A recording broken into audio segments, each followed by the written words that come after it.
Hello viewers, welcome back to my YouTube official channel Arif sir official.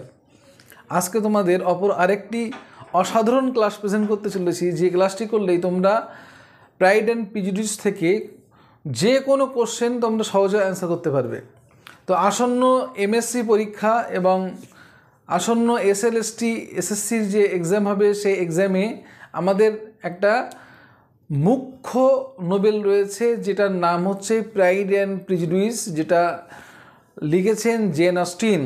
তো সেই pride and prejudice থেকে আজকে most important কিছু MCQ আমি তোমাদেরকে প্রদান করছি। এই এমসিকিউগুলো করলে তোমাদের পরীক্ষাতে এই এমসিকিউগুলো ভীষণভাবে হেল্পফুল হবে এবং তোমরা এই এমসিকিউগুলো থেকেই পরীক্ষাতে কমন পেয়ে যাবে। তো দেরি না করে প্রথম থেকে শেষ পর্যন্ত ভিডিওটি দেখতে থাকো। চ্যানেলে যারা নতুন ভিজিট করছো, চ্যানেলটি অবশ্যই সাবস্ক্রাইব করে দিও। চলো আমরা দেরি না করে মূল আলোচনায় ফিরে যাই। তাহলে আজকে আমরা মোট 14টি কোশ্চেন আলোচনা করব। এই 14টি কোশ্চেন ভীষণ ইম্পর্টেন্ট প্রাইড অ্যান্ড প্রিজুডিস থেকে। নাম্বার 1, যে ফার্স্ট কোশ্চেন যেটি আলোচনা করব সেটি হচ্ছে, দেখো, the name of the eldest Bennet's daughter.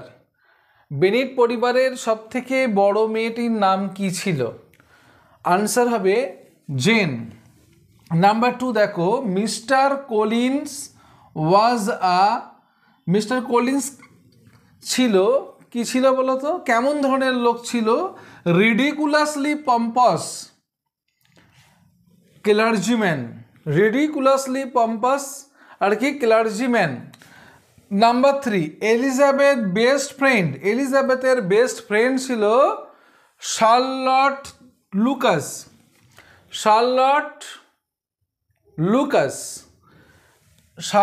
লুকাসের বয়স ছিল 27 years old. Number 5, Bingley family had fortune of. বিংলের যে পরিবার, সেই পরিবারের যে অর্থনৈতিক কন্ডিশন ছিল, সেই অর্থনৈতিক কন্ডিশনগুলোর মধ্যে যদি আমরা দেখি, তাহলে কত টাকার অ্যাসেট ছিল? তাহলে 20,000 পাউন্ডের মালিক ছিল মিস্টার বিংলের যে ফ্যামিলি, মানে আমাদের নায়ক হচ্ছে জেন অস্টিনের সঙ্গে যার বিবাহ হয়েছিল বিংলে, তার ফ্যামিলির ফরচুনেট। সে ফরচুনেট কী কারণে ফরচুনেট?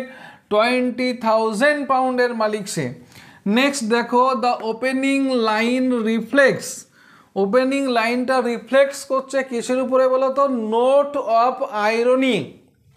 নেক্সট আসি, দেখো, the favourite theme in Jane Austen's novel is. Most important question, note down this answer of this question. The favorite theme in Jane Austen novel is self-education and self-realization. তাহলে আমরা gen অস্টিনের যে আমরা নোভেলটি পড়ছি, সেই নোভেলের মুখ্য যে বিষয়টা, থিমটি হলো কি বলতো? Self education and self realisation. This is the most important question. Next দেখো, Darcy proposal of marriage was rejected by. Darcy যে বিবাহের প্রস্তাব দিয়েছিল, সেই বিবাহের প্রস্তাবটা রিজেক্ট করেছিল কে? রিজেক্ট করেছিল এলিজাবেথ। নেক্সট কোশ্চেন দেখো, Elizabeth can be compare to. এটা মোস্ট ভাইটাল কোশ্চেন। এলিজাবেথকে তুলনা করা হয়েছিল কার সঙ্গে? রোজালিন্ডের সঙ্গে। রোজালিন্ডকে in As You Like It, which was written by the world famous ড্রামাটিক্স William Shakespeare.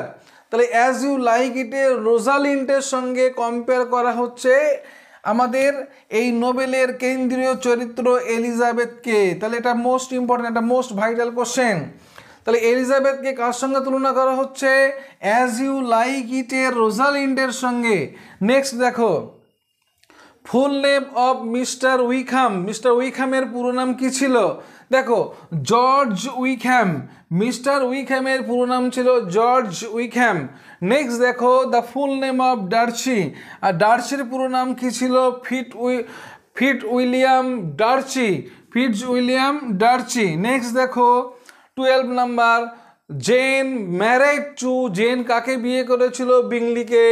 Elizabeth married to Darcy. Wickham married to Lydia. তাহলে বেনিটের যে 5টি কন্যা ছিল তাদের মধ্যে 3টি কন্যার বিবাহ হয়েছিল, বাদ বাকি দুজনের হয়নি। সেই 3টে কন্যা কার সঙ্গে কার বিবাহ হয়েছিল দেখে নাও। জেনের বিয়ে হয়েছিল বিংলের সঙ্গে, এলিজাবেথের বিয়ে হয়েছিল ডার্চির সঙ্গে, উইকহ্যামের বিয়ে হয়েছিল লিডিয়ার সঙ্গে। তাহলে এই ছিল আমাদের আজকের আলোচিত বিষয় প্রাইড অ্যান্ড প্রেজুডিস থেকে মোস্ট ইম্পর্টেন্ট কিছু এমসিকিউ। তাহলে আমরা প্রাইড অ্যান্ড প্রেজুডিস থেকে এই এমসিকিউগুলো কমপ্লিট করলে আমাদের আর কোনো সমস্যা থাকবে না। আসন্ন পরীক্ষাতে আমরা সম্পূর্ণরূপে নম্বরটি অর্জন করতে পারবো। আজকের ক্লাস এখানেই শেষ করছি। দেখা হচ্ছে নেক্সট ভিডিওতে নতুন কিছু টপিককে কেন্দ্র করে। ততক্ষণ তোমরা সবাই সুস্থ থাকো, সুন্দর থাকো। Thank you watching my video. All the best.